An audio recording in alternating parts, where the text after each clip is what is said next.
Namaste Sadhana ji and Jaya ji. Perfection is self-transcendence. Truth is one and eternal. Realize oneness with it in your deathless self within.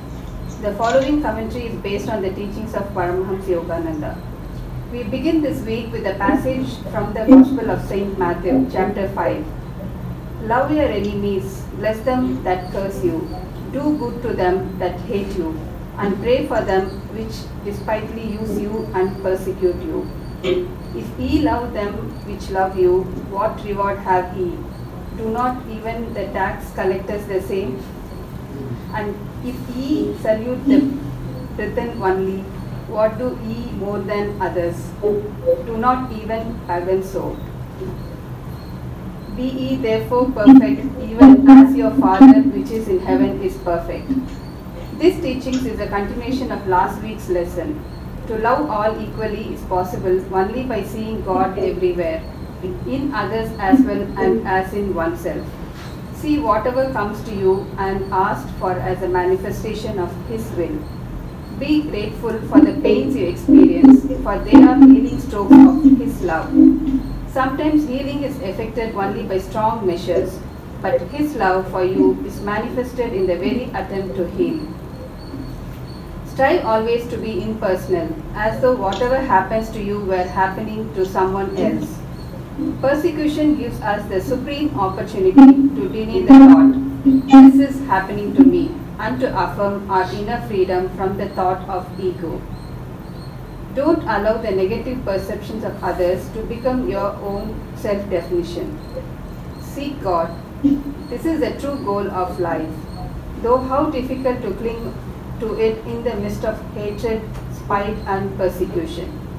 The Bhagavad Gita tells us in the 7th chapter, out of thousands one strives for spiritual attainment, and out of many blessed true seekers who strive assiduously to reach me, one perhaps perceives me as I am. O truth seeker, be one among all those thousands who seek the supreme goal. Thus through Holy Scripture, God has spoken to mankind.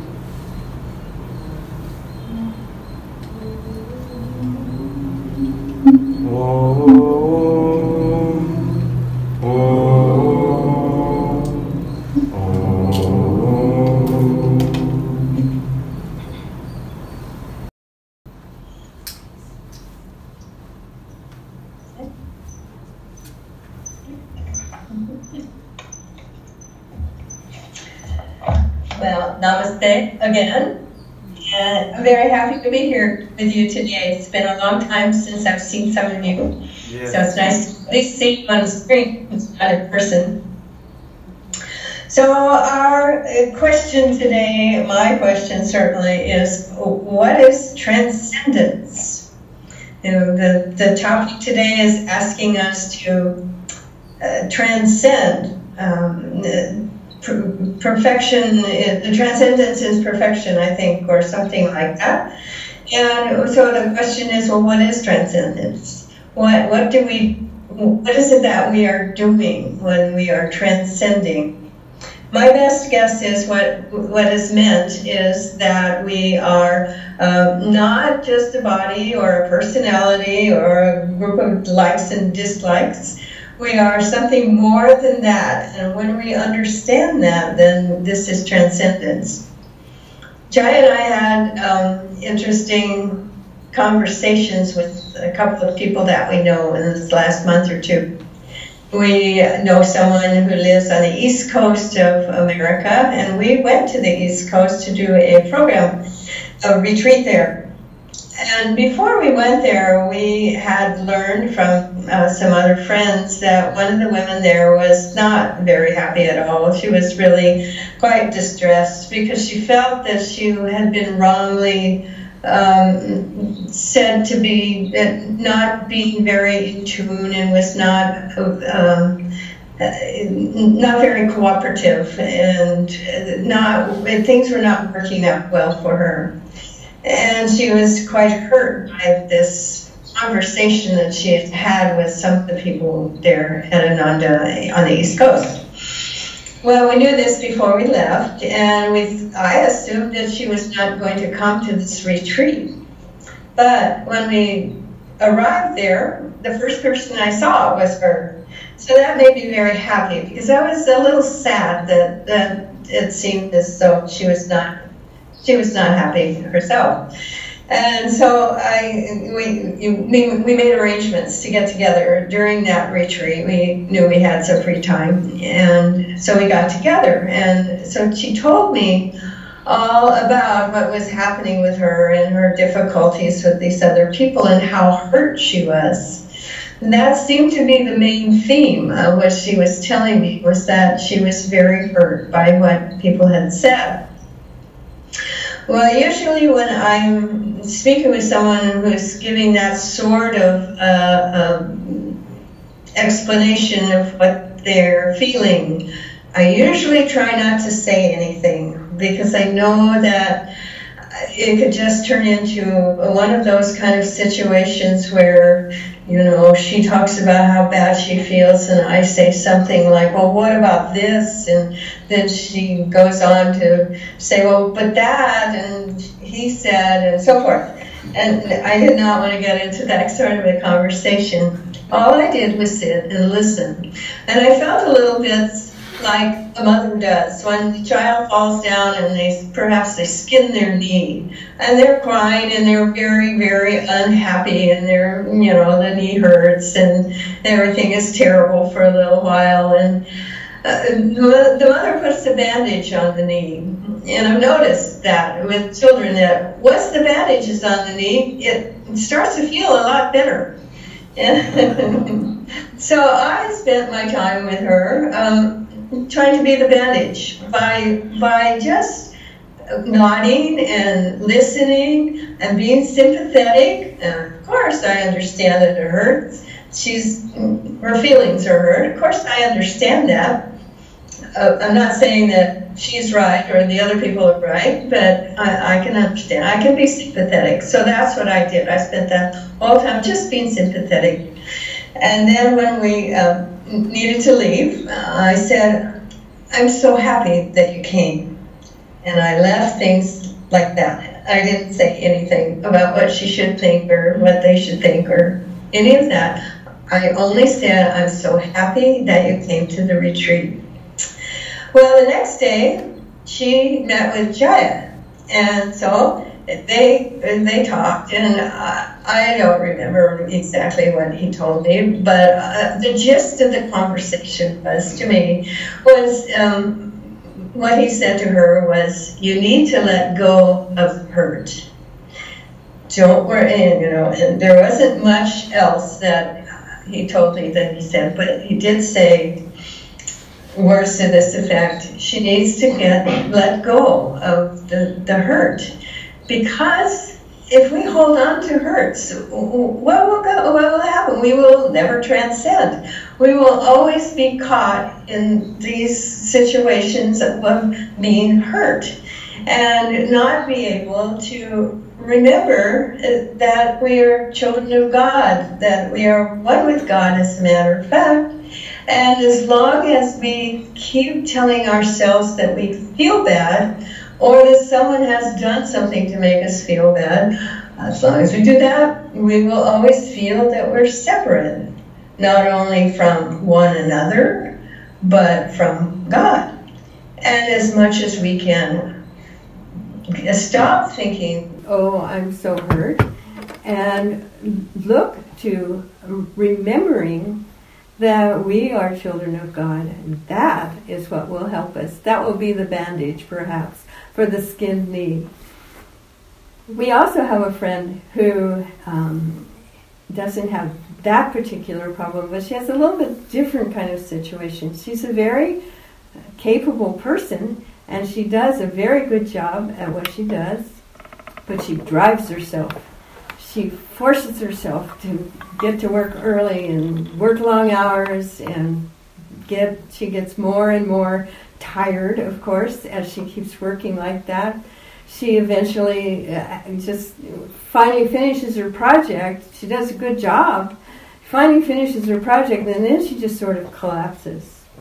Well, there's two ways to look at this, I suppose. You might say, well, of course, she's tired, she needs to rest, and she shouldn't, she needs to just stop and rest.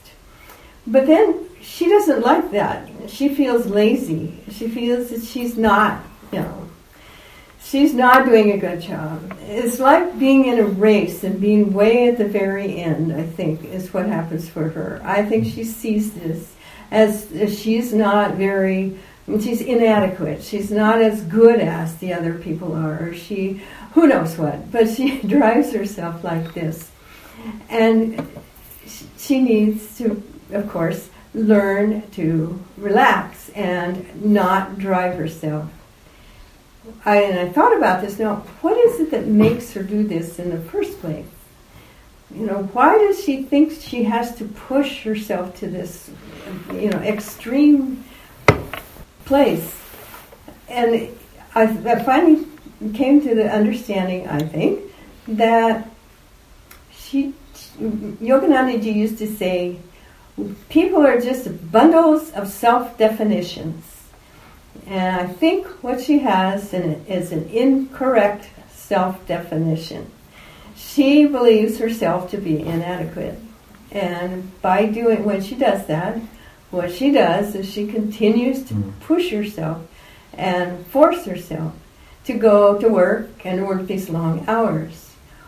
If she could learn to understand that she too is a part of God, that she's not separate from God, that we are not separate from one another, I think she might be able to relax and work a normal day instead of this extreme amount of time, and probably enjoy her work even a lot more than she does now. Well, is there some way that we can teach ourselves to understand that we are in fact not separate, that we are in fact one with God? Swamiji used to say one of the best ways to overcome the ego, and that's what gets in the way and tells us, oh no, we're separate. One of the best ways to overcome that is by expanding our awareness, and it's a bit like transcending. And so we do have a very good exercise that we can do, and I think probably you have done this at times. We can focus at the point between the eyebrows, feel the light of God coming into the body and filling us with that light, transforming us into that light. And now we can take that light and expand it out from our body to share, filling the room.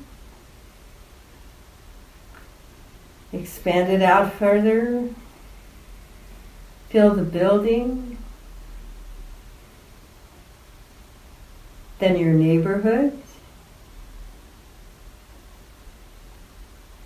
your city. Keep expanding the light out into your country, the world, bringing peace and harmony. And finally, as far as you can imagine, out into the universe, touching all souls, all beings everywhere.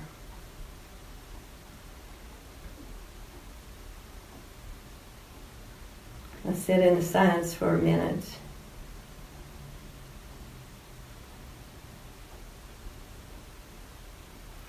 Om Shanti, Shanti, Shanti.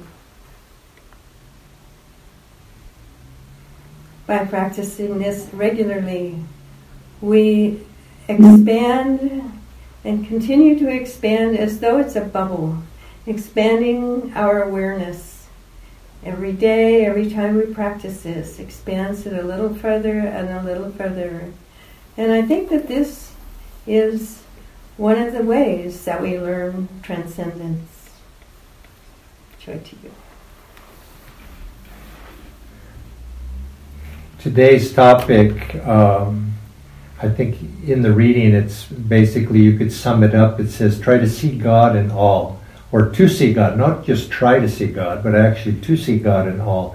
But that's a pretty hard thing to do, to be able. But I think when you think of that title, see God in all, that includes ourselves as well. And I think trying to see God in other people, maybe it's a little easier than trying to see God in ourselves, because we're so close to ourselves that we have all of these other things that we see that, and maybe like what Sadhana Devi was saying about this one lady, oh, I can't do that, I'm not this, I'm not that, and all the different things. Or we're hanging on to those, maybe like the first lady, we're hanging on all those things that keep us away from being able to see who and what we really are. But it's a little bit, it's almost a cliche in a sense to try to see God in everything, to see God in all, because it doesn't really answer the question of how do we do that. That's a really hard thing to do. How do we see God in all? But you have to remember, and I remind myself, that actually is the natural state for a person that's in a superconscious state of mind. That's our natural state. It's when we see ourselves as separate and we don't see God in all, you could say that's the unnatural state. And I think all of us, to the degree that we're not seeing God in everything and all around us in ourselves, we're living in that unnatural state. There's that well-told story, you may have heard, about that great saint of about 40, 50 years ago in India, Neem Karli Baba, who lived up in north. You know, he passed his ashram. If you ever go to Babaji's cave, there along the highway, you'll pass his ashram there on that roadway. And you might stop in if you do go there and just meditate there. But Neem Karli Baba, he had many disciples, and there was one disciple who mentioned about Neem Karli Baba's greatness. And he made the point, he said, well, it was natural, of course, for a great saint like Neem Karli Baba to love everybody. And he did. Neem Karli Baba loved everybody who came. He demonstrated that love, and people felt that love coming from him. But the disciple was saying what the remarkable thing about him was, he was saying that when he himself, the disciple, was in the presence of Neem Karli Baba, he loved everybody also. And that was what really he demonstrated Neem Karli Baba's greatness, is that just being in his presence, you were elevated to being able to see God in others, and consequently to be able to love God in other people. And this is our he brought us, you could say, a great saint, a darshan with the great one. This is one of the effects that they have upon us, is they bring us into that feeling of loving everybody, and we begin to feel that transcendence. But still, it does come back. Here we are. What do we do? How do we get to that point? And I think this is what Swamiji is addressing in this reading today. And he gives two suggestions. If you read closely, if you go back over and read that chapter, there's two suggestions that come out of it, and to be able to love everybody. And the first one is, he says, we need to be able to love and to be impersonal. Now, when a person hears when you hear this word impersonal, you sort of I think of Sri Yukteswar perhaps, somebody very impersonal, that jnana yogi. And you don't think of, it's like the one disciple said to Paramahansa Yogananda, oh, when I look at the picture of Sri Yukteswar, I see nothing but love in his eyes. And Master said to that disciple, he says, there was no love in those eyes.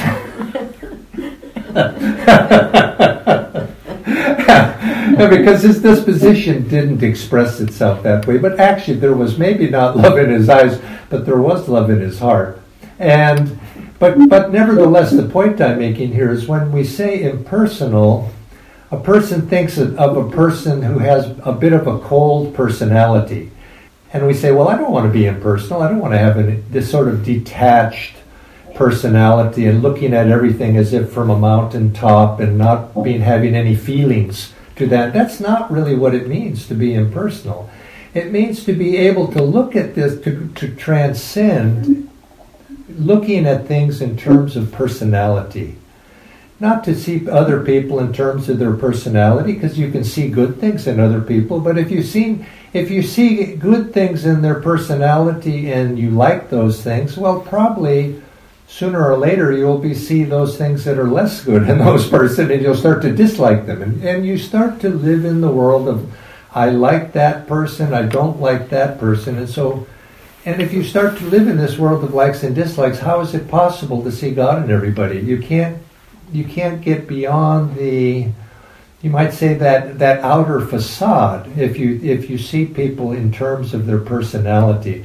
And let's face it, everybody's got some strangeness in their personality.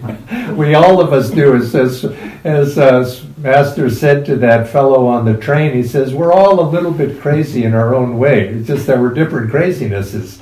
And so if we look at people in that outer format of what clothes they're wearing or what their personality is, very difficult. So Swami was saying, be impersonal. But impersonal does not mean being cold. It means, you could say, when you're not personal, you love everybody. You see, there's no likes and dislikes. You just see people in their natural state. You bring out that natural state of being able to see God in everybody, and remembering that is our natural state. So try to go beyond personality and accepting people for who they are, what they are. And you're going to find that in this world, there's so many different types of people that you have to deal with and come to you. And if you don't have the ability to accept them, it doesn't mean, it's like this first lady that's Sadhana Devi was talking about. It wasn't a matter of discussing with her what was right, who was right, who was wrong. That wasn't the point. It was, how do you feel about it? What has it done to you? You're sad, you're upset, and so consequently, how do we overcome that? Not about who was right and who was wrong. And you'd sort of think, well, if I was right, and if she was right, it wasn't going to make her feel better.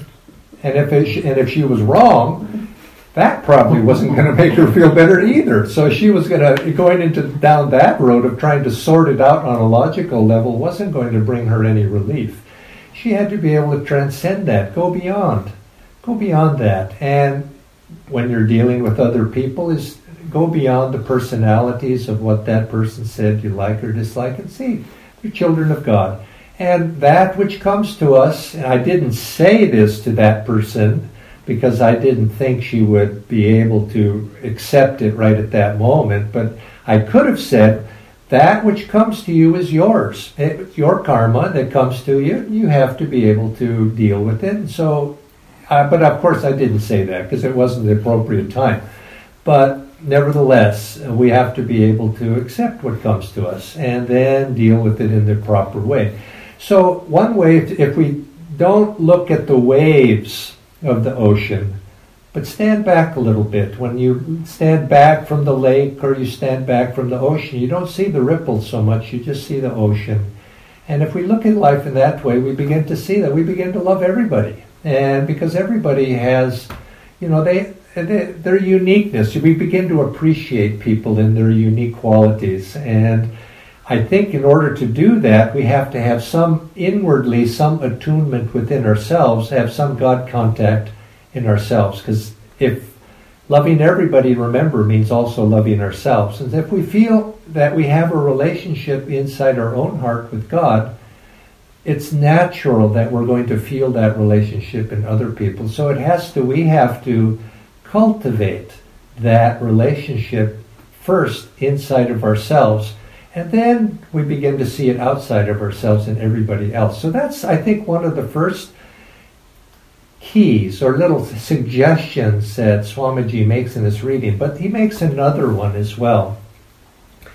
He said, if you read closely, he says also cultivate an attitude of gratitude, to be grateful.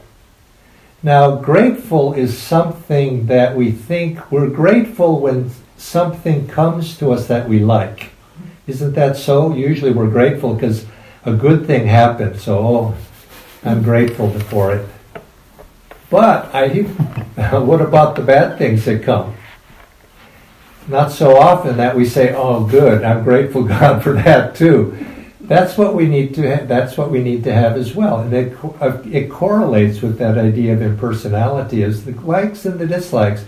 To be able to see that everything comes to us, we're grateful for it, and we can see that yes, this is mine. Coming back to what I might have said to that lady, this is mine, and it's come to me for some reason. And whether I like it or dislike it, it really doesn't matter, because here it is, you might say, on my doorstep, something that has been given to me to have to respond to, and so there should be in there a lesson somewhere. So if I can learn to accept what comes of itself and let it come, and take it one step further, not just, see, many people can accept, but they're not too happy about it. Or they're certainly not grateful about it. So if we can learn to accept what comes and then have it in our heart to be able to say thank you, that was good. Now that takes a little bit of effort. It takes, you might say, an affirmation on our part. And I think this is perhaps one reason why Swami is correlated with this week's reading, which we started with on the topic of courage. Because it takes courage to be able to be grateful for the difficult things that come into our life. But courage is based upon an appreciation and a knowledge that God is with us in every situation in life. And if we can feel that whatever comes of itself, let it come, be grateful and see the lesson, or at least search for the lesson in that, then we know that behind that there's probably some sense of a sense of God contact, because if we don't have that God contact, then we need to affirm it.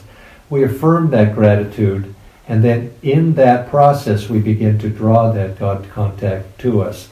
Now it reminded me when hearing thinking about these two qualities of gratitude and impersonality, they seem to be a little bit opposite of each other, because gratitude seems very personal and impersonality is impersonal. Well, it reminded me of something else that Master used to say. He said the quality of a spiritually advanced person is to be even-minded and cheerful in all circumstances. Now, those two also seem to be a little bit opposite. To be even-minded is equivalent to being that impersonal. To not be ruffled in the midst of anything that comes. To be able to maintain that sense of centeredness. And many people I have seen try this, and of course I've tried it. I think we've all tried to be even-minded. One of the ways to be even-minded, of course, is to just turn off your feelings and not respond to anything, and to be cold about it. I'm even-minded, and don't bother me. I'm even-minded. You force yourself in that way, and you're somewhat emotionally dead. Now that's not what's meant. It means being even-minded, to be not bothered by it, because that's why it's so important to have the other side to it. Cheerfulness. Now that would correlate with being with gratitude. Is to be naturally cheerful in the midst, and as Master said, even-minded and cheerful in all circumstances. To respond to what happens to you with a cheerful attitude. Now, that is something that each of us can practice each day. This is, you might say, our homework assignment. Even-mindedness, we could practice that too. But when something happens to you the next time that gets, as they say, there's this saying in American English, it gets your goat. I don't know, do they say that in India? It gets, why they say that, I don't know. But anyway, when something gets you, Remember that. Can you be cheerful in all circumstances? Can you respond in that way? Now, that does not mean not being aware that you're standing on the train track and the train is about to hit you, and to be cheerful about it. It also means to get off the track. So you have to do the appropriate thing. But it's even-minded and cheerful in all circumstances. And if you look in your life, look at the people around you, the people you meet in life, people at your office, people, your friends that you have. The people that are like that are cheerful people, they're very magnetic people. People, you like them. And they're naturally attractive. And the opposite, of course, is also true, that those people that you are not cheerful, you somewhat are repelled from them. And that's right there a very important secret to success, is the person that is cheerful and does not get easily ruffled by circumstances tends to be a person who's going to be successful in life, in no matter what they do, because they're going to be able to attract to them positive circumstances. And not only people, but just general circumstances in general. Life arranges themselves to go to people like that. And that's what we want to be. And then we find that life begins to work for us in life, and we begin to slowly, the world itself around us begins to reflect that back to us. And we begin to see beyond the surface ripples, and we begin to see in other people, we begin to see in circumstances, we begin to see the divine hand working in life in that way. So I would suggest to you this week, each week, try to work on something. Pick one of those, or even both of those. Even-mindedness, cheerfulness, affirming gratitude, not waiting for something to make you grateful. That's a big mistake. You're waiting for life to make you grateful. No, it doesn't work that way. You be grateful, and circumstances will come to justify that gratitude. Just see, that's how it goes. You have to flip it that way. And then go beyond personalities. Other people's personality, and even your own personality. You're not this personality. We are not this personality.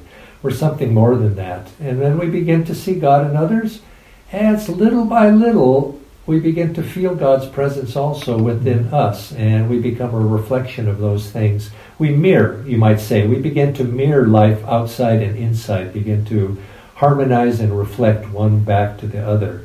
So take those lessons with you this week and see if it doesn't, one of those qualities will help affect positively the other of those qualities. And little by little, life will begin to change and your disposition will begin to change.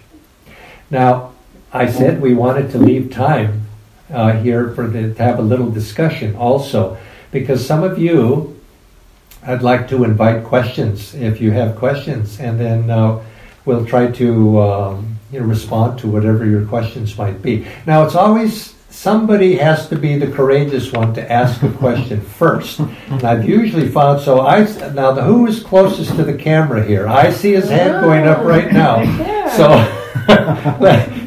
But remember, his job is to get this thing started, and then your job is to then follow up. Okay, Prasanna, what do you have? Yes, you are talking about gratitude and living in gratitude, and Swamiji writes in Living Wisely, Living Well, if someone criticizes you or points out your faults, be thankful. So right now I do that on the inside, but how do I, are there any tips to practice it with more sincerity, to just bring it out? Well, so the question, if I summarize the question, how to be thankful when somebody criticizes us, or perhaps you could universalize it when any unfavorable circumstance happens. How to do that? You could, now, inside you can do, you're somewhat inside, you're reminding yourself of that, but it hasn't quite seeped out to the outside yet. And what might we do to improve that? And I'm going to invite Sadhana if she'd like to say something first, and then I'll say something. Or go ahead. Oh, no, you're supposed to say You're supposed to say, "Oh, thank you for that opportunity." This is what you should not do. No, I think, obviously, at first, if you have to remind yourself, you probably have not yet totally internalized it as a natural response. Because you don't have to remind yourself if you truly are thankful and grateful for what comes, because when you feel that what is coming to you is coming to you because it's coming from a divine source. It's God's hand is offering something to you. Your focus will naturally go to God rather than what is in God's hand. It'll naturally go because let's say you had divine vision at this moment, and Babaji appeared to you in your meditation, and he was maybe going to hand you some difficult news. Well, your attention would be on Babaji. It wouldn't be on the news. And the news would be, you'd be so thankful. You'd know it was coming from the divine source. So consequently, in the natural sense, is being thankful we have to affirm it. So we start with where we are. We're affirming that, seeing the divine hand in everything, and sometimes in retrospect, you look back, how many times we look back and say, gee, it seemed like that was going to be a hard lesson, but I'm really glad it happened that way because it all worked out for the best. And if we can keep affirming to ourselves that if I can respond in the right way, it's going to work out for the best, because it's in your hands because you have control of how you respond. It may not work out for the best if you don't respond right, but even then, when you get a little perspective, I think you'll see it where things will work out. But at the moment something happens, your natural instinct is to say, "Thank you, God. Thank you, God." So it's like learning to keep your attention at the point between the eyebrows, or learning to feel God in the heart, and learning to see whatever comes, but it doesn't mean be lazy, and that God's going to take care of it. Something is being asked of you in every circumstance in life, and one is to raise your energy, to respond appropriately, and to use in the heart, but also to use your mind and to do what the appropriate thing is to do. But from the consciousness of God contact, and that this is coming from God, something's being asked of me, and I'm going to respond positively. So it's a bit of training. But the first thing is that response, that learning to overcome the negative reactive tendency to get angry or disappointed, get sad, get your feelings hurt. Now that's, for all of us, there's that little bit there, and we work on it. But eventually, it gets to the point where we go beyond it quickly. And I think that's, the best I could probably say. Well, I can add something now. We learn in meditation, and learning Hong Sa itself, it helps us to, when we watch the breath and we consciously still the mind as we practice, we're learning to still the reactive process, so that the next time something happens that might usually make us upset in some way, we might wait a minute before we actually do react, and maybe we don't react at all. Maybe we just respond instead. Something happens, we have to take care of it, but we don't have to be angry over it. And we slowly, by just the practice of meditation, what is it that almost everyone expects that meditation is going to help them relieve stress? They talk about this all the time. They say, "Oh, well, I may not be interested in the spiritual aspects, but I want stress management." That's what we do.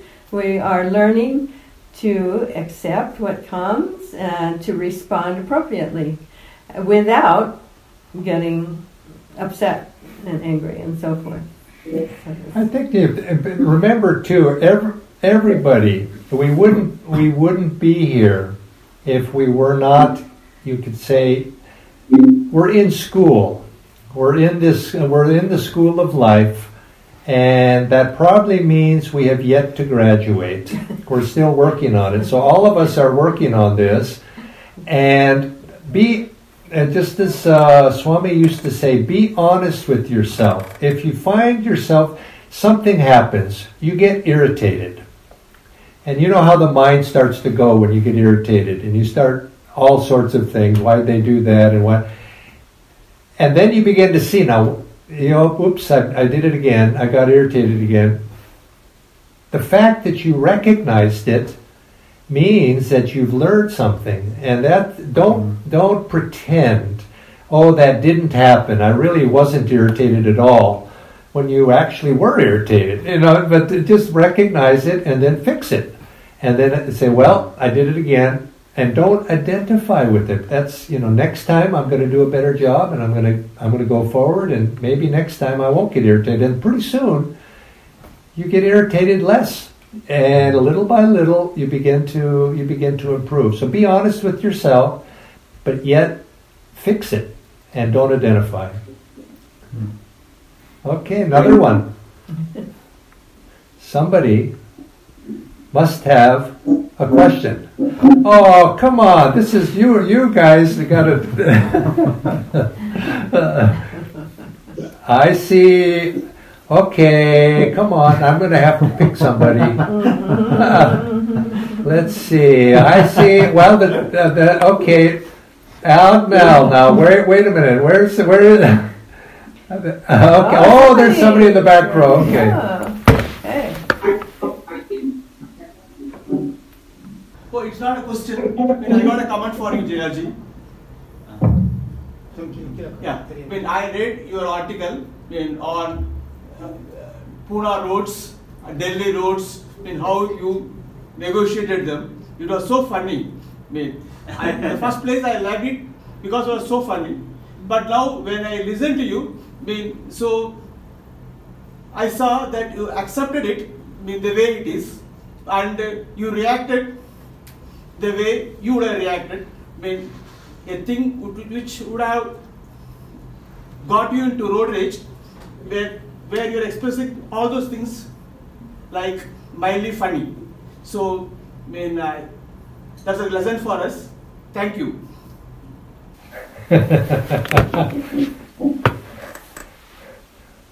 Alongo. Yes. Okay, I'll just add what Prasanna told. Suppose sometimes we react in a very soft way, but internally we are still not in a calm way. We understand what I'm trying to extend this. So internally still some kind of unrest or still there. Even though I'm responded in a positive way, not to outburst or kind of a thing, but internally I'm still unrest. So how do we settle that one in a better way? So if we were to now, so summarize the question again. It's how do we settle the unrest in our own hearts about the situation? Even if you have responded calmly outside, how do we settle our inner unrest? Yeah, the heart is upset. Something has happened. So the heart has gotten, sometimes even it starts, and although we have a nice smile on our face, but inside, you want to, How do we deal with that inner turmoil that comes when something doesn't go right? You want to try? Yeah. Well, we often are taught to take long, deep breaths and inhale for 10 counts, hold 10 counts, exhale 10 counts. If you practice this over time, you'll find yourself becoming more calm. And if you can remember to do this, perhaps every day, then that may actually help you prevent you from getting upset in the first place. This may help you with that. Well, usually, it's always a good sign, I think, of that. If inside something happens and you can feel it here in the heart, that upset, that is a sign that you have been. It's like that lady that she was talking about first. The person who had their feelings hurt, or something had happened. They're emotionally reacting to that, and you can be guaranteed that's a sign that you're not impersonal. That you basically reacted that way. And I find that, and I think everybody probably learns this lesson, that if you have that emotion in there, you do have to pause a moment. Don't make your decision or response at that moment, and you have to let that moment pass, or else you're gambling that you may end up saying or doing or responding in the wrong way. So sometimes you just have to remove yourself, and the best you can do is put a smile on your face, or perhaps not say anything. And then you have to come to that point of calming yourself, to the point where you can be a little bit calm and even-minded to be able to respond to that person or to the situation in that way. But this is the school of life that we go through with everything in life, is the ups and downs, and learning to apply the definition of what yoga is neutralizing those waves of the reactive process. And so you've asked the basic question of what is yoga. And yoga is learning to be able to overcome those waves. And I think there's this saying that if you find yourself in a very deep pit or a very deep hole, the first thing to do is to stop digging. And don't get yourself in deeper. And that's the first thing. That's all you can do. You can't fix it right at the moment when you're in that active process of getting upset with it. You have to stop that. And that's, take deep breaths, whatever it takes, is to stop digging. And then you start to then figure out, okay, how can I get out of this situation? And then, of course, this is the essence of what the whole spiritual path is trying to use the various things that we're taught to be able to get out of it. And but it takes practice, and that's the whole spiritual lessons right there, is to do the necessary. But the first thing, stop digging, and then the rest comes naturally. And this is actually the whole essence of what you have yoga and you have Sankhya philosophy. That's the whole essence of Sankhya philosophy, is why not to do X, Y, or Z, and to instead aspire to something else. And yoga tells us how. So I'm not going to give a discourse on yoga because that's too big of a question. Okay, Sharmila, come on now. Come on. You've got to have, where's Sharmila? Okay, there she is. I see you in the red. You have a question.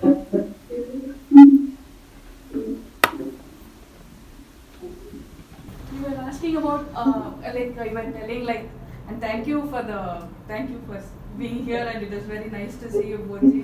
And I like Sadhana Devi's exercise about expanding our consciousness and concentrating here. That would be very useful for us.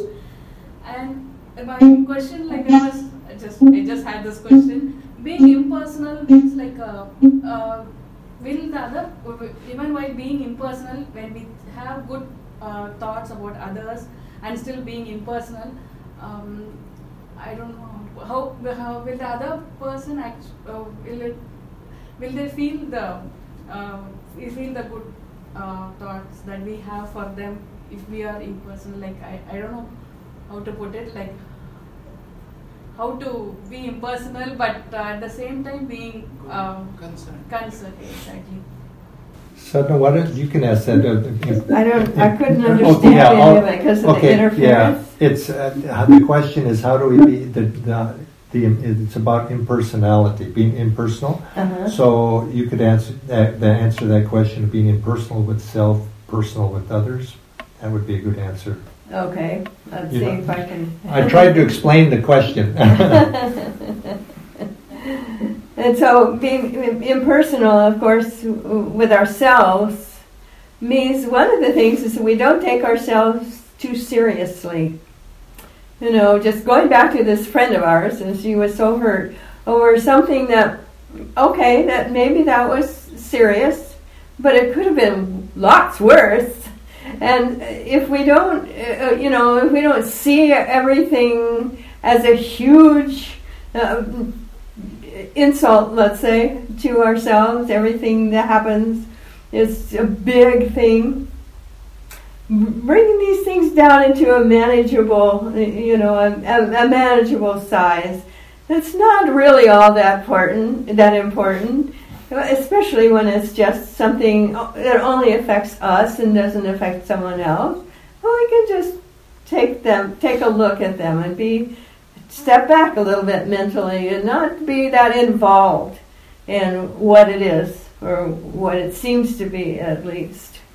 But when it's someone else, when we are personal with someone else, it means that we're not so concerned with ourselves, we are impersonal, but we do care very much about other people, much more than we are going to worry about ourselves. We're going to be concerned. We want to do the best that we can and give the best that we can to others, and less so to be thinking about ourselves all the time. This is how Swamiji was. He would advise us. He says, when you're looking at your own problems, looking in yourselves, try to be detached from your own self. Like at nighttime when you're meditating and you're looking back over the day, what happened to me today, this happened, that happened, or you could say like Dhritarashtra to Sanjaya, what did they today?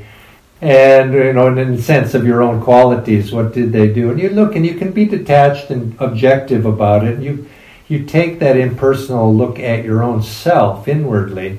But Swamiji said when you're dealing with other people, you want to be very personal. In other words, in the sense that you love them and you show concern for them and their problems, their situations, but yet you're also, because you're impersonal with yourself, you're seeing them in a clear, objective light, but you're doing that which is necessary. You're personal in the sense that you're supportive of them.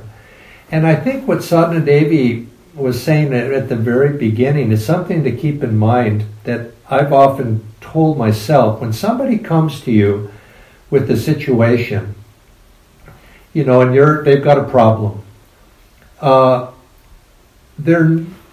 they may say that they're looking for advice, but they're really not, usually. They're not looking for advice. They're looking for support. And now, oftentimes, they want support of their opinion. Now, that you cannot necessarily give because you may think they're wrong. But they're certainly looking for emotional support to know that somebody will listen to them, somebody is on their side, somebody cares for what they feel, they're sympathetic. So Sadhana Devi was saying with this lady, and she was very sympathetic with her because that person was hurting, and so naturally our heart goes out. And they're very personal in that sense. Yes, I want to help you, but impersonal in the sense of not necessarily agreeing with their. But so you don't have to give. It's usually a mistake when somebody comes to you to start giving them advice initially. Now, it may come to the point where everything's calmed down, where actually advice is good to give, but not first, because first they have to, you might say, calm those waves. And I think we look at ourselves in the same way. Sometimes when we get upset, it's like Olunga was saying, you feel that. Don't give yourself advice until that calmness, until you've calmed down those waves of feeling that you feel in the heart. When you're upset, that's not the time to make an important decision. You're giving yourself advice in the wrong frame of mind. So you have to get yourself to the point where you're ready, you yourself are ready to receive your own higher advice. And then you go forward. And so it's the same would apply to other people. Usually first they're looking for support. And if they know that you're on their side, and if you know that God is on your side when you're advising yourself and you're on your own side, then you're opening the door to advice coming into your own self in terms of from your higher consciousness, or another person is open. If once they've got to a calm space and they know that you're their friend, you're supportive, then you might be able to slip in a little advice in there. But that's usually not when they say they want advice, don't give it too quick until you first give support. And then they're more likely to hear whatever advice that you're going to give them. Anyway, oops, we're getting one more question, and then I think we're going to we'll call it an evening. Even though we are showing kindness and affection of everything, then people are repeatedly cheating. They are worthy enough. They are not worthy enough to receive such kind of kindness. The question is, even though we give kindness and respect and concern for others, when they continuously keep on cheating or irritating, then how do we continue to do that? Well, I'll just answer a little bit short first. If you expect somebody to change, you've probably started off on the wrong foot. If you're giving it, you have to go into any situation not with that expectation. It can be a hope, but if you expect somebody to change because of your behavior, that's not the reason for changing your behavior. Your behavior, you want to be kind and generous because that's who you are. That's not for what they're going to change or do anything back for you. You have to be not attached to your own expectations. Do it because it's the right thing to do, and and maybe it will have a good effect. And I do believe very firmly that in the long run it will have an effect, because good people and their good qualities will ultimately change other people and change circumstances. But it takes time, and you do it for your own benefit more than that other person's benefit, because you're going to be happier if you respond kindly, if you respond in the right way. But don't have the expectation of other people are going to disappoint you in life, and until you can come to the point that you can live with that and continue to be even-minded and cheerful even in those circumstances, you're going to find that you're not going to it's going to be a rough road. Swamiji has an affirmation here in the affirmations book. I don't remember which one it is, but it begins with, "Whatever is, simply is. I cannot change it for the mere wishing." And I think that's a very good piece of advice to keep in mind. And I think that perhaps part of transcendence includes acceptance. Accepting things as they are, situations as they are, and people as they are. Because otherwise, you're opening the door to a lot of grief, a lot of disappointment. If you're hoping that you'll be able to change even circumstances, much of the time we can't change those. And it's very difficult to change people, but we can change ourselves. And in my own personal experience, I have learned more from living in Ananda communities and watching people, how they respond to circumstances in their lives. I've learned more from watching that than I ever do from reading books and things like that, because I see real people facing challenges, that the kinds of things that everyone faces at some time in their lives, and I see how they respond and react, and that's a great education to see. Well, I'm going to tell Dharmarajan and Dharmini that we had a nice satsang, that everybody was looking cheerful and was very gracious to have us with you this evening. So thank you all very much for your presence, and I hope it won't be too long before we'll actually be able to be there with you in person. I don't know when that will be exactly, but sometime later in the year perhaps. So we'll be seeing you then.